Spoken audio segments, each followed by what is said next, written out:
Okay, Indian Territory, a former U.S. territory, now a part of the state of Oklahoma, to which the Cherokee, Choctaw,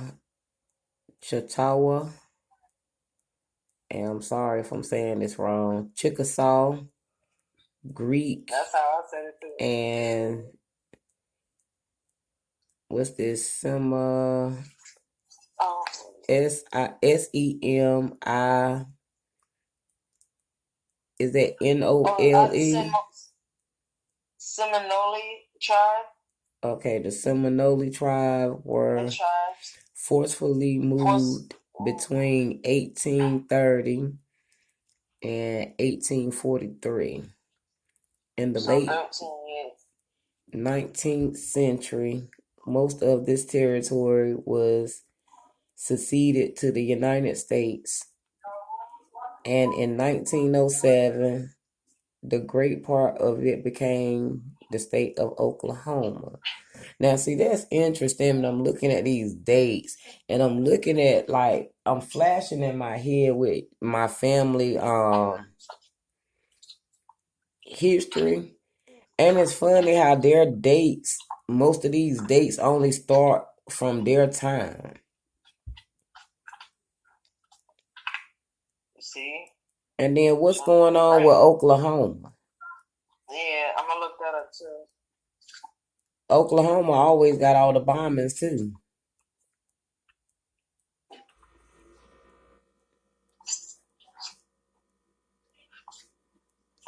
Now, Indian title, a right of occupancy that the federal government grants to an American Indian tribe based on the tribe's immoral possession of the era. Congress does not recognize tribe ownership of the land, only possession. A tribe or nation must actually, exclusively, and continuously use the property to establish that it is the ancestral home. An individual may claim Indian title by showing that the individual or his or her lineage ancestor consistently occupy a parcel of land. How much is a parcel of land? Parcel of land. As individuals, therefore, the land was closed to settlers. Look at that settler word. Oh As yes, term. pound. That's what it was. Pound was the definition of land. I think I sent you that too. Okay. You'll see all of that. But I'm sorry. You good. I was just okay, so an individual may claim Indian title by showing that the individual or his or her lineal ancestors continuously occupied a parcel of land as individuals before the land was closed to settlers. Oh my God. So basically, if you got a piece of paper that states that your family was there before the settlers came with their titles, basically you can reclaim that land under the Indian title. Okay. See, here we go. Now, what's Indian land? Land owned by the United States but held in trust for and used by American Indians. Also termed Indian tribal property, tribal land. Wait a minute. Land owned by the United States but held in trust for and used by American Indians. Hold on, how we get our money? Wait a minute. Wait a minute. You got some money in a trust for me. And wait a minute. Did I read that right? Yeah. Indian country, the land within the borders of all Indian reservations, the land occupied by an Indian community, whether or not located within recognized reservations, any land held in trust by the United States, but beneficially owned by a Indian or a title. Come on now, see Indian land. Come on now. Any region, especially during the U.S. westward migration, where a person was likely to encounter Indians. Come on now. If they didn't tell us right then that we can go get our money, I don't know what did, goddess. And my hand just started itching. Somebody cut the check. Wait a minute. Somebody cut the check, goddess, because that daggone thing just said it right there. Land owned by the United States, right? But is the key word. Held in trust for the use by the American Indians. So what's a trust, my sister? Goddess, what's a trust, sister? What's a trust? Can you break down a trust real quick? Because we come to collect our reparations.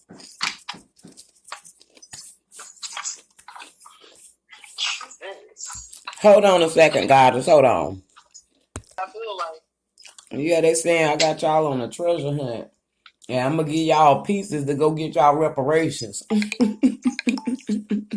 stop playing. Let the motherfuckers use our shit. Right. Y'all, all you got to do is read. I'm learning how to read and I'm reading all this good stuff. Shoot, I ain't going to want to stop reading.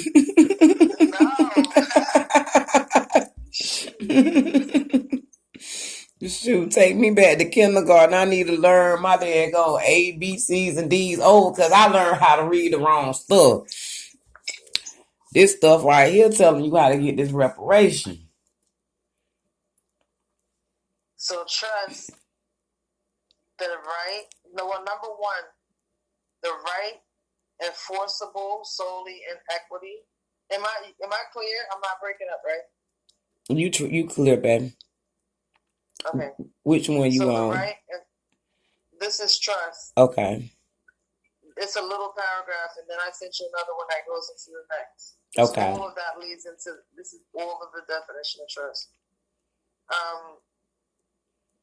Equity to the beneficial enjoyment of, all right, let me read that. The right enforceable solely in equity. So again, you're able to enjoy through equity the will and trust to the beneficial enjoyment of property to which another person holds the legal title. Right, so legal title, which we have is a birth certificate. That's the legal title, right? So to solely be able to enjoy this equity, a property interest held by one person, the trustee, at the request of another, the settlor. You see that? There go that settler word again. Didn't I tell you, like, that settler word is what gets me? And then it's in quotations. So it says that the right enforceable solely in equity to the beneficial enjoyment of property to which another person holds the legal title, a property interest held by one person, the trustee, at the request of another, the settlor. So the settlor basically was like, you know what, we'll hold the title, well, we'll give them the title as a trustee, but we are the beneficiaries.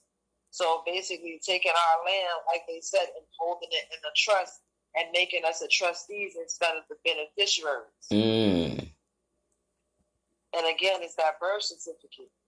That's, you see, the birth certificate takes us out of our jurisdiction, which is the indigenous American estate, which gives us our native land. We using a motherfucking things to ask the government to help us when we don't need their help. We could be bartering and utilizing our land as, like they said, Aboriginal Native American.